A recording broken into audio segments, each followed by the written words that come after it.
Hello বন্ধুরা, তোমাদের সাথে আজকে আমি বগু মাছের রেসিপি শেয়ার করছি। তো প্রথমে নুন হলুদ মাখিয়ে নিয়েছি মাছগুলোকে। এরপরে কড়াতে তেল গরম করে নিয়েছি। তেল গরম হয়ে যাওয়ার পরে এর মধ্যে মাছগুলোকে ভেজে নিচ্ছি। ভালো করে লাল লাল করে ভাজা হয়ে যাওয়ার পরে মাছগুলোকে বাটিতে তুলে নিচ্ছি।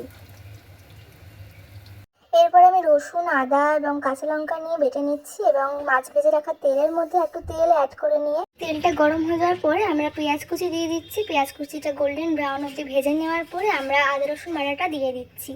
আদা রসুন বাটা দেওয়ার পরে ভালো করে কষিয়ে নিচ্ছি আমরা। এরপরে দুটো বড় টমেটো কুচি দিয়ে দিচ্ছি।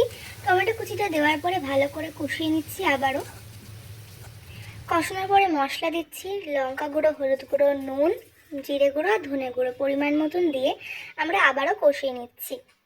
ভালো করে কষাতে থাকবো ততক্ষণ না টমেটোগুলো ভালো করে গলে যাচ্ছে এবং মশলাগুলো থেকে তেল ছাড়ছে। দেখো কত সুন্দর তেল ছেড়ে কালারটা কত সুন্দর চেঞ্জ হয়ে গেছে। এরপরে আমরা আবারও কষিয়ে নিয়ে একটুখানি জল অ্যাড করছি। আমরা জলটা দিচ্ছি কারণ যাতে আরও ভালো করে কষাতে পারি। আমরা যত কষাবো তত ভালো কালার আসবে, তত ফ্লেভারফুল হবে রান্নাটা।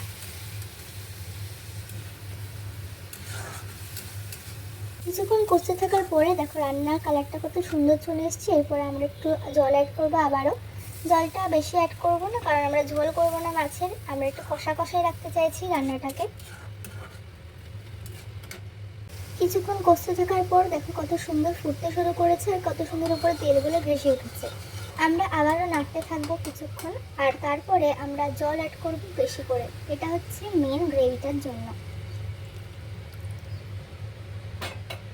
বেশ কিছুক্ষণ কষিয়ে নেওয়ার পরে দেখো কি সুন্দর ফুটে উঠেছে আর এরপরেই আমরা মাছগুলোকে অ্যাড করতে থাকবো। মাছগুলোকে ভালো করে মিশিয়ে নিতে হবে যাতে সব গ্রেভিগুলো ভালো করে ভেতরে ঢুকতে পারে মাছগুলোকে অ্যাড করার পরে লো ফ্লেমে কিছুক্ষণ রাখার পরে দেখো মাছগুলো কত সুন্দর ফুটে উঠেছে এবং তরকারিটা আমাদের রেডি হয়ে গেছে। এরপর এটাকে আমরা একটা পাত্রে ঢেলে নিচ্ছি। দেখো কত সহজেই আমরা কত সুন্দর একটা রেসিপি বানিয়ে ফেললাম। তো তোমরাও এটা বানাতে পারো এবং কেমন হচ্ছে সেটা জানিও অবশ্যই কমেন্টে। অবশ্যই লাইক, কমেন্ট, শেয়ার করতে ভুলো না। বাই।